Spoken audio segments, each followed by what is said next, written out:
Hello friends, welcome to baby English tutorial. আমি বন্দনা। বন্ধুরা, আজকে আমরা ফিউচার কন্টিনিউয়াস টেন্স সম্পর্কে জানব। এই টেন্সের সংজ্ঞা, নিয়ম এবং উদাহরণ ডিটেলে জেনে নেব। তো চলুন বন্ধুরা আজকের ক্লাসে। ফিউচার কন্টিনিউয়াস টেন্স, চলমান ভবিষ্যৎ কাল। দেখুন, ফিউচার মানে হচ্ছে ভবিষ্যৎ, কন্টিনিউয়াস মানে চলমান, টেন্স মানে কাল। বাংলায় সুন্দর করে গুছিয়ে বললে হবে চলমান ভবিষ্যৎ কাল। এই চলমান ভবিষ্যৎ কাল বা ফিউচার কন্টিনিউয়াস টেন্সের সংজ্ঞা আমি লিখে দিয়েছি। দেখুন, ভবিষ্যৎকালে কোনো কাজ চলতে থাকবে। ভবিষ্যৎকালে মানে ফিউচার টেন্সে কোনো কাজ চলতে থাকবে। চলতে থাকবে কথাটা নিজে আমি আন্ডারলাইন দিয়েছি। দেখুন, ওটা স্ট্রেস পড়বে, ওটা জোর পড়বে। তাহলে ভবিষ্যৎকালে কোনো কাজ চলতে থাকবে এরূপ বোঝালে ভার্বের ফিউচার কন্টিনিউয়াস টেন্স হয়। ফিউচার কন্টিনিউয়াস টেন্স আমি সংক্ষেপে লিখে দিয়েছি, এফ তে ফিউচার, সি তে কন্টিনিউয়াস, টি তে টেন্স হয়। এবারে নিয়মটা কি? নিয়ম হচ্ছে কর্তা অনুযায়ী কর্তার পরে, কর্তা অনুযায়ী মানে কি? কর্তা অনুযায়ী মানে কর্তা তিন রকমের হয়, ফার্স্ট পার্সন, সেকেন্ড পার্সন এবং থার্ড পার্সন। ফার্স্ট পার্সন মানে আই, উই, সেকেন্ড পার্সন মানে ইউ, ইউর বাংলা হচ্ছে তুমিও হয়, ইউ মানে তোমরাও হয়। থার্ড পার্সন হচ্ছে আমি, তুমি, এরা বাদ দিলে পৃথিবীতে যারা আছে সকলেই হচ্ছে থার্ড পার্সন। রাম, শ্যাম, যদু, মধু ইত্যাদি হচ্ছে থার্ড পার্সন। তাহলে আই এর ক্ষেত্রে শ্যাল বি হবে, অর্থাৎ এই যে বলেছে কর্তা অনুযায়ী, কর্তা অনুযায়ী কর্তার পরে শ্যাল বি অথবা উইল বি বসবে।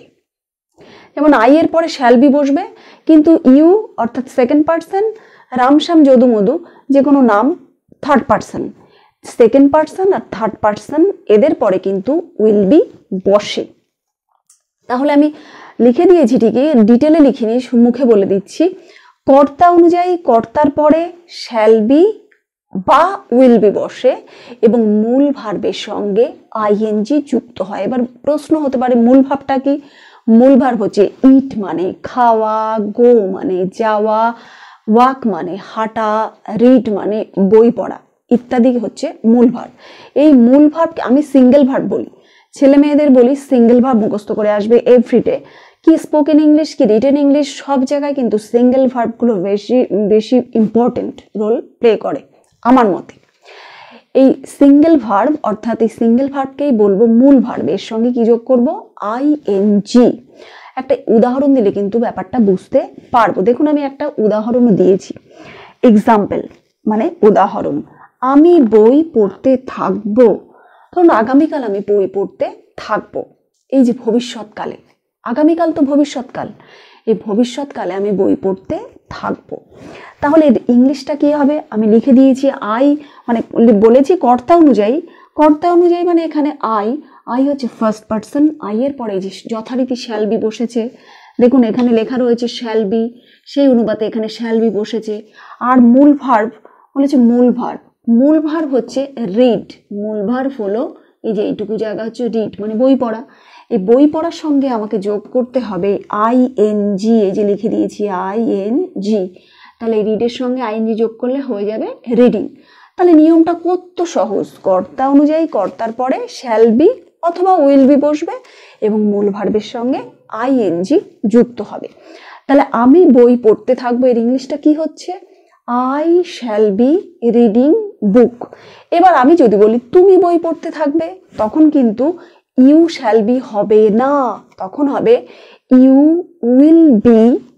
আই এর জায়গা ইউ হবে, আর ইউর পরে কিন্তু শ্যাল বি হবে না, তখন হবে you will be reading book. তুমি বই পড়তে থাকবে। আরো কিছু উদাহরণ দিলে কিন্তু আমরা এই টেন্সটা আরো ভালোভাবে বুঝতে পারবো। তুমি বই পড়তে থাকবে। দেখুন, you will be reading book. ওই যে বলেছি কর্তা অনুযায়ী কর্তার পরে শ্যাল বি বা উইল বি বসবে। ইউ সেকেন্ড পার্সন, তাই ইউর পরে উইল বি বসবে। ইউ উইল বি রিডিং, অর্থাৎ রিড হচ্ছে মূল ভার্ব, তার সঙ্গে আইএনজি যোগ করে আমি রিডিং করেছি। তাহলে you will be reading book অর্থাৎ তুমি বই পড়তে থাকবে। তারপরে দেখুন একটা থার্ড পার্সন দিয়েও উদাহরণ দিলাম। রূপা বই পড়তে থাকবে। রূপা উইল বি রিডিং বুক। এবার আপনি প্রশ্ন হতে পারে যে ইউর পরে উইল বি বসেছে, রিডের পরে, রূপার পরেও উইল বি বসেছে, ওই তো ফার্স্ট পার্সনের পরে শ্যাল বি বসবে, সেকেন্ড এবং থার্ড পার্সনের পরে কিন্তু উইল বি বসে। দেখুন রূপা বই পড়তে থাকবে, তাহলে কি হবে?